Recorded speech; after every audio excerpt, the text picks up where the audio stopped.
Hi there, thank you so much again for joining me on this channel. As always, I'm very grateful for all your previous views, likes, subscriptions and shares. It's great to be back after my little break last weekend, and today I thought we'd look at music and 10 top tunes. Please note, it's not the top 10 tunes, music associated with religion that could be locked as the greatest of all time. It would be a near impossible and foolish task. These are simply 10 tunes that somehow reflect religion in some way or belief, and I thought it would be great to share with you today on the channel. I've tried to cover different genres of music as well as different faiths, and for each piece of music selected there is a link down below that you can find it yourself. And I suppose the quote that got me thinking about this little video was from Jimi Hendrix, where he said, "Music is my religion." Early 1990s hit Constant Craving by Canadian singer K.D. Lang points to Buddhist teachings. In Buddhism, to achieve enlightenment, nirvana, one needs to rid yourself of cravings, these desires that can distract you from achieving that goal. Curiously enough, K.D. Lang wasn't actually a Buddhist at the time when she wrote the song. She is now, and putting this together, she does wonder if perhaps there was something happening on a subconscious level. Next is R.E.M. with Losing My Religion. I think part of the appeal of the song is that it eschews that normal rhythm of a song, verse, chorus, etc. It has a slightly different structure. Lead singer Michael Stipe said in an interview with Q magazine that it's about unrequited love. What's curious though is that the song has come to mean so many things to so many different people. You can think of it as a template for someone grieving over the loss of their faith. It can mean something about having an existential crisis. You can put onto it whatever you wish. The White Stripes and Seven Nation Army. Dum dum dum dum dum dum dum. Dum dum dum dum dum dum dum. From the 2003 album Elephant, it is a very distinctive opening riff. The mythology goes that Jack or Meg White, when they were younger, misheard the Salvation Army as Seven Nation Army. So admittedly it is quite a tenuous link, but we're going to claim it as a religious song on this channel, and why not? In an interview, Jack White said the song is primarily about gossip and those whispers and people mishearing things and saying unkind things about you. Next is President Obama with Amazing Grace. The song itself, Amazing Grace, was written in the 1700s by John Newton. He was a Anglican vicar and he was once involved in the slave trade. It's about forgiveness and receiving that extraordinary grace from God.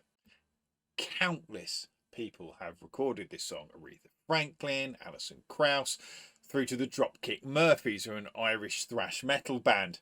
But this version by President Obama has particular poignancy to it.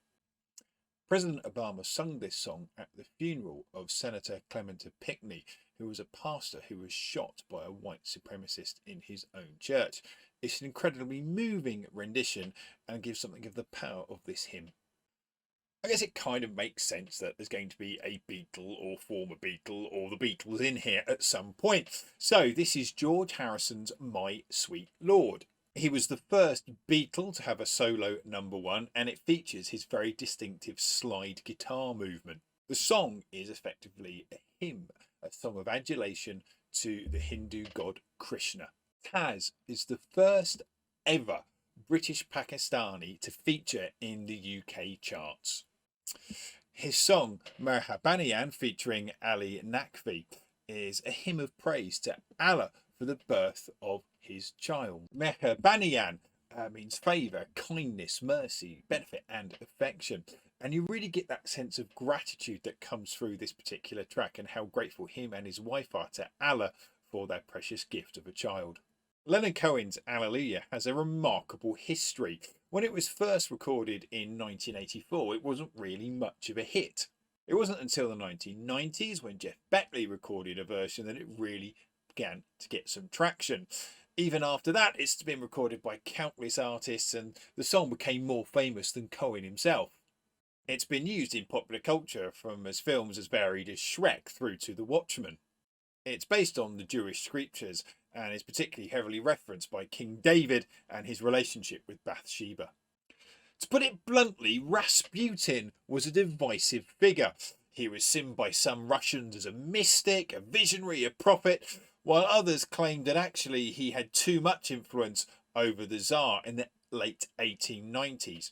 Turns out he's also a particularly good topic for a disco funk hit inspired by Boney M. It is ridiculously catchy. It has been used recently in Doctor Who, and check out the trousers in the video. In the Sikh tradition, music is incredibly important. Guru Nanak, when he was going on his teaching journeys, went with his friend Madana, who was an Islamic musician. What you can see in the video is the use of a dol, which is a double-sided drum. It's an amazing Sikh percussionist kickstart a wedding, and it's full of all the vim, vigour and joy that you would expect. Norman Greenbaum's Spirit in the Sky is probably the greatest one-hit wonder ever, though to be fair to him, it's been #1 3 times in the UK, once for himself and 2 from other artists. Interestingly enough, Norman Greenbaum is Jewish, and he wanted to use the word God, but the word Jesus scanned better, and also he thought it would be more marketable. And in one of my favourite pieces of pop trivia, he played a set of this song for 40 minutes. His encore was Spirit in the Sky for a further 20 minutes. And finally, it had to be in here, didn't it? Bon Jovi, Living on a Prayer. Everybody's favourite poodle-haired rockers with this anthem-pleasing song about blue-collar life in the United States of America. It's about a young couple facing the odds, and they are literally living on a prayer. I defy you to not hum along as you listen to it, because it is rather catchy. So if you have any tunes that you would like to share that take in the world of religion and different kind of moral issues, then why not put a link to them down below so other people can enjoy them too. As always, if you are able to like, comment and subscribe, then please do so. Thank you so much for watching. Until I see you next time, and as always, enjoy your learning.